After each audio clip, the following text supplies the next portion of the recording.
ভারতবর্ষের আদি জাতি এবং মূল জাতি। অন্যরা থাকতে পারে ভারতবর্ষে, ভারতবর্ষ সবার। ক্যান্সারে নেই আর ভয়, NCRI এ হবে এর জয়। আপনাদের ভরসা নেতাজি সুভাষচন্দ্র বোস ক্যান্সার হসপিটাল। কাউকে মানা নেই, কিন্তু হিন্দুরা এই ভারতবর্ষকে তৈরি করেছে রক্ত ঘাম পরিশ্রম করে। হিন্দুর অধিকার যদি এখানে না থাকে, অযোধ্যায় যদি রাম মন্দির তৈরি না হয়, যদি মালদায় যদি রাম মন্দির তৈরি না হয়, মালদায় যদি আমরা জয় শ্রীরাম বলতে না পারি, আমাদের হাতে কি সুযোগ আছে মক্কায় গিয়ে আমরা জয় শ্রীরাম বলবো? মক্কায় আমাদের জয় শ্রীরাম বলতে দেবে কি?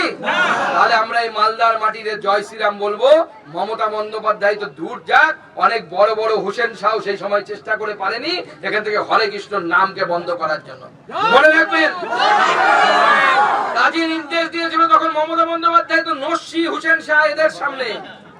সেই সময় ইতিহাসে উল্লেখ করা আছে, সেই সময় মালদা সহ নদিয়ার বিস্তীর্ণ জায়গায় নোটিফিকেশন, এখন যেমন পুলিশ 144 ধারা জারি করে দিয়েছে, এখন মনে হয় নতুন 163 হয়েছে, উকিল বাবুরা বলতে পারবেন।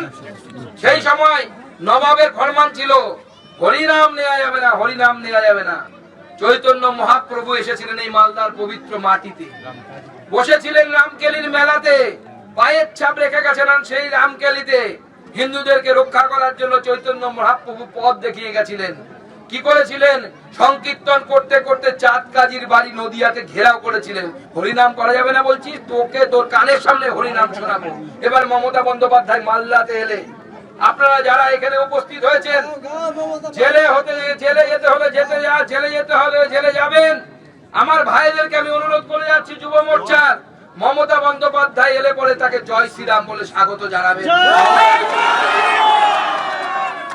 মমতা বন্দ্যোপাধ্যায় পশ্চিমবঙ্গের যেখানে যাবে সেখানে আমরা জয় শ্রীরাম বলবো।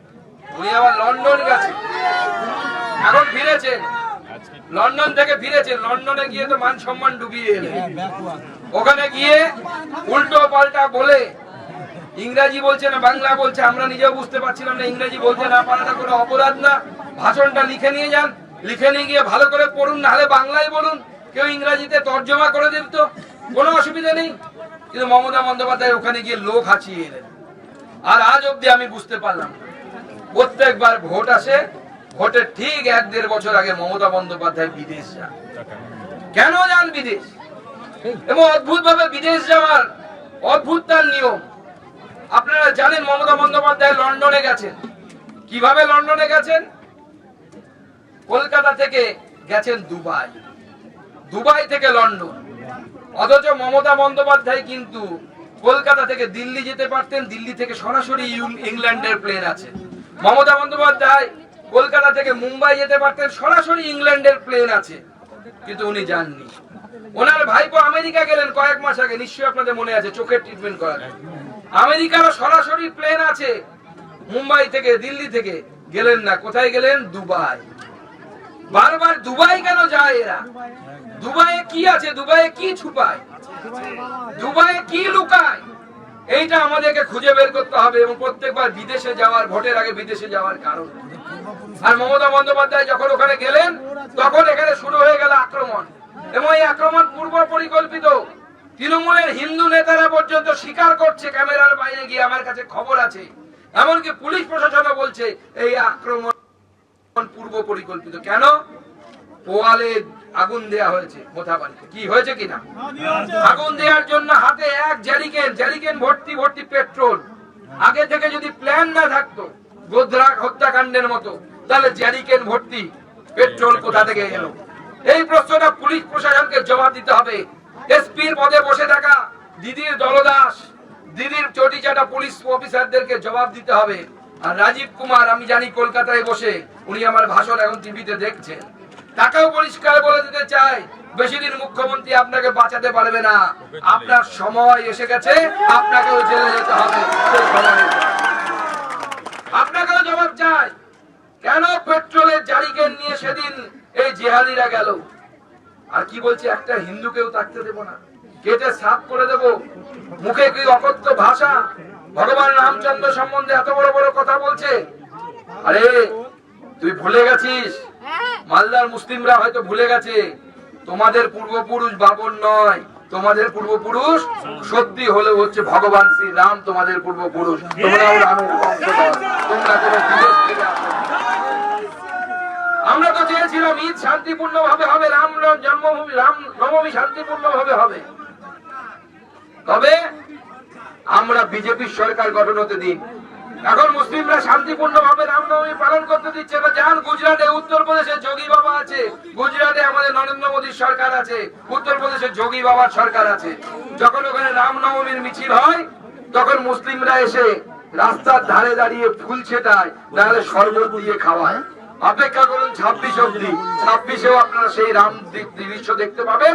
রামনবমীর মিছিল আপনারা করবেন আর মুসলিম ভাইরা পাশে দাঁড়িয়ে শরবত খাওয়াবে আপনাদের, সেই ব্যবস্থা হবে, চিন্তা নেই। আর এইরকম দাঙ্গাকারী যারা আছে তাদের বাড়িতে সেই সময় বুলডোজার চলবে। একটা দাঙ্গা করলে, একটা হিন্দুর বাড়িতে যদি আঘাত পড়ে 5টা বাড়িতে বুলডোজার চলবে। সেই দায়িত্ব, সেই গ্যারান্টি বিজেপির তরফ থেকে আমরা। তাই আমাদেরকে লড়াই জারি রাখতে হবে। আজকে আমাদেরকে এখানে আটকে দিয়েছে, এই আটকে দিয়েছে বলে ভাবতেন না আমরা লড়াই শেষ করে দেবো। আজকে সাময়িক ভাবে হয়তো এখানে লড়াই শেষ হতে পারে। 11 তারিখ আমরা তো 2 মিনিট এটাকে ভাঙতে পারতাম। ব্যারাকপুরে আমরা ভেঙে দিয়েছিলাম, আধা ঘন্টাও টাইম লাগেনি, পুলিশ লাঠি চার্জ করেছিল। আজকে এই মুহূর্তে তোমরা শান্ত থাকো, যখন সময় আসবে, আরো সময় আসবে, চিন্তা নেই। সবে তো ওয়ার্ম আপ হচ্ছে, ম্যাচের আগে প্র্যাকটিস ম্যাচ হয় কিনা, যে প্র্যাকটিস ম্যাচ হচ্ছে। যদি ভাঙতে হয় কলকাতার নবান্নতে গিয়ে নবান্নের সামনের ব্যারিকেডটা ভাঙবো, ওদের মজা আলাদা অনেক, ওই ব্যারিকেড ভাঙার মজা আলাদা। তাই পুলিশ প্রশাসনকে পরিষ্কার বলে দিতে চাই, আপনারা হিন্দুদের সুরক্ষিত করুন। কালকে আপনারা ওসি না আইসি কি আছে মোদাবাড়ি থানায় আমি জানি না, সে হিন্দুদেরকে নাকি ধমকি দিয়েছে, বাড়ি থেকে বেরোলে নাকি গুলি করে দেবে। আজকে একজনকে অ্যারেস্ট করেছে, আজকে একজন সাটিয়ার, কি সাটিয়ার তাকে অ্যারেস্ট করেছে, মিঠুন সাটিয়ারকে অ্যারেস্ট করেছে। সে তার দোষ কি? সে বলেছে আজকে এই পোড়া নোংরা গুলো কেন পরিষ্কার করছেন, আমাদের নেতা আসবে বলে তার সামনে থেকে সরানোর জন্য। শুধু এই অপরাধ, এটা ফ্রিডম অফ স্পিচ না? এইটুকু বলার ক্ষমতা নেই একজন সাধারণ মানুষের, একজন নাগরিকের? মুখ্যমন্ত্রীকে কেমন ইংল্যান্ডে গিয়ে মানুষ প্রশ্ন করলো, অভয়াকে আপনি মেরেছেন, মুখ্যমন্ত্রীর মুখের উপরে বললো, আঙুল তুলে দেখে এলো রাজা তোর কাপড় নেই, রাজা উলঙ্গ। মুখ্যমন্ত্রী তাও হাসছে, নিজের ব্যান্ডেজ পরা ছবি দেখাচ্ছে, ব্যান্ডেজ পরা ছবি। ওই ব্যান্ডেজের নিচে কত রক্ত ছিল দিদি আমরা জানি, কিন্তু আপনি মহিলা, আপনি মায়ের বয়সী আমার প্রায়, আমরা আপনার ব্যক্তিগত বিষয় নিয়ে টানাটানি করতে চাই না, কিন্তু ওই ব্যান্ডেজ যদি খোলা যায় আমাদের তৃণমূল সরকারের অনেক কিছু খুলে যাবে।